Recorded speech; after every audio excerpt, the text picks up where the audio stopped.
சுவாமிஜி, இடைவேளைக்கு முன்னாடி திதி பத்தி நிறைய விஷயங்கள் நீங்க சொல்லிட்டு இருந்தீங்க. அதுக்கேத்த மாதிரியே ஒரு நேயரும் இப்ப கடிதம் எழுதியிருக்காங்க. பச்சையம்மாள் அப்படின்றவங்க எழுதியிருக்காங்க சுவாமிஜி. எனது கணவர் இறந்த நாள் 7/11/2015. எனக்கு குழந்தை இல்லை. கணவருக்கு கொல்லி வைத்தவர் கணவரின் அண்ணன் மகன். இப்பொழுது திதி கொடுப்பதற்கு அண்ணன் மகன் கொடுக்கலாமா? கொடுத்தால் அவர்கள் குடும்பத்திற்கு ஏதாவது பாதிப்புகள் இருக்குமா? அல்லது என் கணவருக்கு நானே திதி கொடுக்கலாமா? திதி கொடுப்பதற்கு உகந்த நாள் எது என்று சொல்லுங்கள். முதல் வருடம் திதி கொடுத்தால் வருடா வருடம் கொடுக்க வேண்டுமா என்றும் நீங்கள் தான் கூற வேண்டும். இவங்களுடைய கணவருக்கு இவங்களே திதி கொடுக்கலாமா, இல்லை இவங்களுடைய கணவருடைய அண்ணன் மகன் கொடுக்கலாமான்னு சொல்லி கேட்டிருக்காங்க சுவாமிஜி. இப்போ நீங்கள் முக்கியமான விஷயம் என்னென்னா, அவர் உறவு முறையில் செய்தாரா இல்லை கைப்பிள் வாங்கி செய்தாரான்னு தெரிஞ்சுக்கணும்.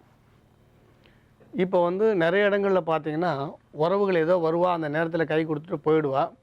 அந்த மாதிரி வெறும் கைப்பிள் வாங்கி செய்திருந்தாருன்னா, நீங்கள் யாரையாவது ஒருத்தரை வச்சு கைப்பிள்ளை எடுத்து கொடுத்து, இந்த தர்பை எடுத்து கொடுத்து யாரை வச்சு ஒன்றா செய்துட்டு போயிடலாம். இன்னொன்று, உங்கள் சம்பிரதாயத்தில் அப்படி பார்த்தீங்கன்னா, பெரியவர் இருக்கும்பொழுது அப்பா, அதாவது உங்கள் கணவரோட அண்ணா செய்யக்கூடிய அதிகாரம் இருக்குதுன்னு சொன்னால் அவர் தான் செய்யணும். ஆனால் முதல் வருஷம் மட்டும் திதி கொடுத்துட்டோ அதோடு விட்டுடலாமான்னு கேட்டால் அது தவறு. ஒவ்வொரு வருஷமும் தான் செய்யணும். அப்புறம் நல்ல நாள்னு கேட்குறீங்க. திதி கொடுக்கறதுல நல்ல நாள்ன்ற வார்த்தைக்கு இடமே கிடையாது. அட்டமியா, நவமியா, மரண யோகமா, சித்த யோகமா, அதெல்லாம் கிடையாது. அவர் இறந்த அதே தமிழ் மாதம் அதே திதி வர அன்னைக்கு, அதே திதி குறைந்தபட்சம் 15 நாழிகைக்கு மேலே இருக்கணும். அதே திதி வரக்கூடிய அன்னைக்கு நீங்கள் கொடுக்கணுமே தவிர நல்ல நாள் பார்த்து கொடுக்கணும் அவசியம் இல்லை. வருஷம் கொடுக்கணும். நீங்கள் கயா போனீங்கன்னா நீங்களே அங்கே கொடுக்கலாம். உங்கள் வாழ்நாளில் எப்பயாவது ஒரு முறை கயா போனீங்கன்னா உங்கள் கணவருக்காக நீங்களே அங்கே கொடுங்க.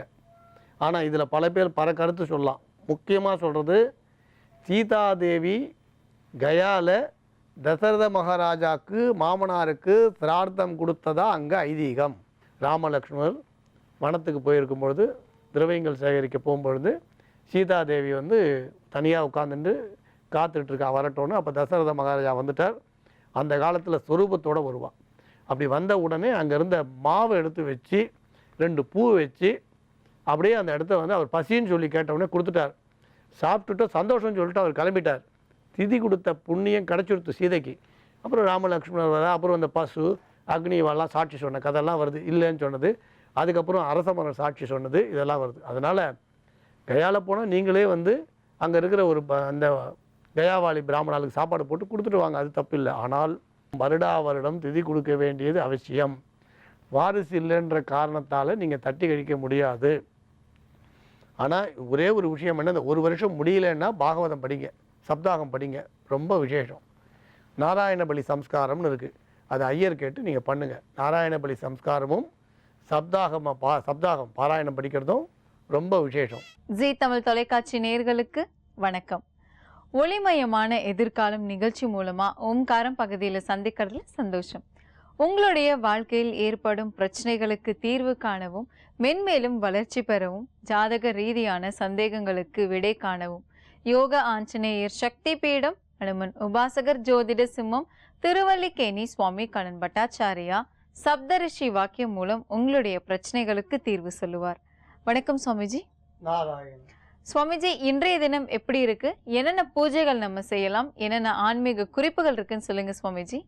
திரௌதத்மார்த்தாதிகம் கர்ம நிகிலம் ஏன சூத்ரிதம் தஸ்மை சமஸ்த வேதார்த்த விதே விகனசே நமஹ.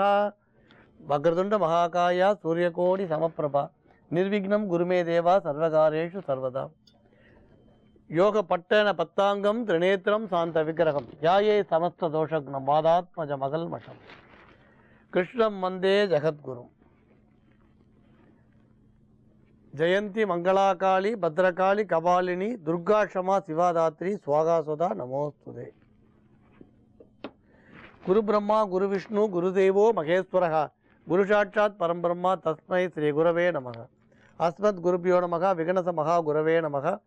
அனுமன் சுவாமிகள் ஆசிகளுடன் மங்களகரமான துர்மிகு வருடம் புரட்டாசி மாதம் 30ஆம் தேதி 16/10/2016 ஞாயிற்றுக்கிழமையான இன்று பல நல்ல ஜோதிட ஆன்மீக விஷயங்களை பேசலாம்.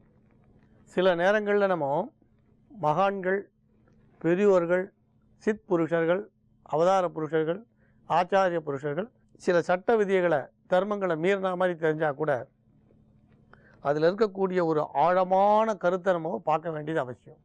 மேலோட்டமாக பார்க்கும்போது தர்மத்துக்கு விரோதமாக தெரியும். ஆனால் ஆழ்ந்து பார்க்கும் பொழுது நமக்கு அவள் ஒரு நல்ல பாடத்தை கற்றுக் கொடுத்தான்னு புரியும். அதனால் மகான்களோட செயல்களுக்கோ இல்லை ஆச்சாரிய புருஷாலோட செயல்களுக்கோ நம்ம நேரடியான அர்த்தங்கள் எப்பயுமே கற்பிக்கக்கூடாது, நினைக்கவும் கூடாது. நமக்கு தெரிந்த அறிவை கொண்டு அவர்களை எடை போடக்கூடாது. அந்த மாதிரி அவளோட அற்புதங்களை எடை போட ஆரம்பித்தா ஒரு சின்ன ஒரு அடி ஸ்கேல் எடுத்துகிட்டு போய் கடலை அளக்கிற மாதிரி ஆகிடும். பெரிய சமுத்திரம், அதில் ஒரு அடி கையில் அந்த ஸ்கேலை வச்சுட்டு இது எவ்வளோ அடி, ஒரு அடி இருக்கா, 2 அடி இருக்கா, 3 அடி இருக்கா அளக்க முடியுமா? அதனால் சமுத்திர ஆழத்தை அளக்கிற மாதிரி ஆகிடும். அதை நம்ம அறிவை கொண்டு எடை போடக்கூடாதுன்னு. திருவிசை நல்லூர் ஸ்ரீதர ஐயாழ்வாள் மகா உபாசகர், அவரோட பெருமை நிறைய, கிருஷ்ண பக்தி நிறைஞ்சவர்னு சொல்லுவாள். ஸ்ரீதர ஐயாழ்வாள் கிருஷ்ண பக்தி நிறைஞ்சவர்னு சொல்லுவாள். பெரியவாளோட செயல்கள்லாம் பார்த்திங்கன்னா ஒரு அற்புதமான ரகசியம் ஒளிஞ்சிருக்கும். இப்போ ஸ்ரீதர ஐயாழ்வாள் சரித்திரத்தில் பார்த்திங்கன்னா அந்த ரகசியம் தானே வெளிப்படும். ராமானுஜர் எம்பெருமானும் இந்த மாதிரி நிறைய விஷயங்களை பற்றி செய்து காட்டியிருக்கார்.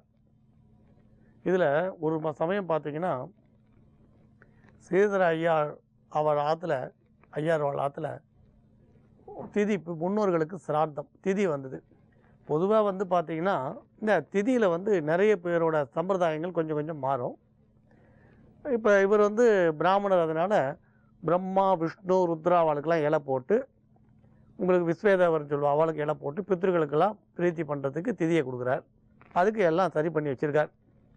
வச்சுட்டோ உங்களுக்கு நதியில் போய் குளிச்சுட்டு வரலான்னு கிளம்புறார்.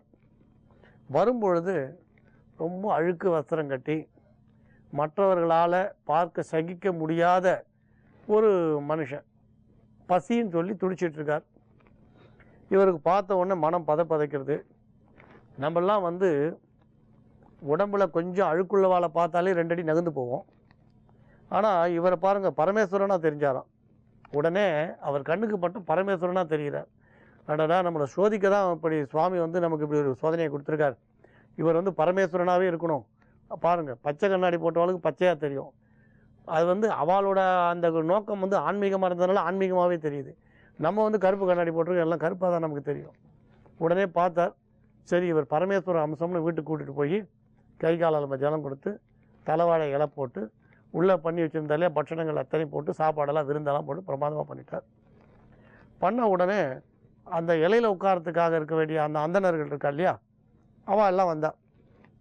என்ன இந்த மாதிரி பண்ணிட்டீங்க, நாங்கள் சாப்பிடவே முடியாது அப்படின்னு கிளம்பிட்டார். சரி இவரை அனுப்பிச்சிட்டோம்.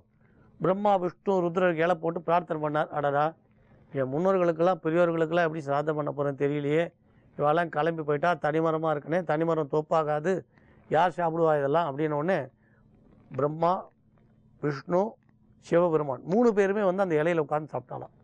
மனுஷால பிரம்மாவும் விஷ்ணு ருத்ரனா நினச்சி போகிறது போக பிரம்மா விஷ்ணு ருத்ராலே சாப்பிட்டாலாம். ஆனால் இந்த அற்புதத்தை மற்றவங்க யாரும் அங்கே ஏற்றுக்கலையா, அங்கே இருந்த மற்றவர்கள் இந்த அற்புதம் நடந்தது ஏற்றுக்கலை. அப்படியா விஷயம், சரி வா நீ அடுத்த வருஷம் உனக்கு வச்சுக்கிறேன், இவா திட்டம்.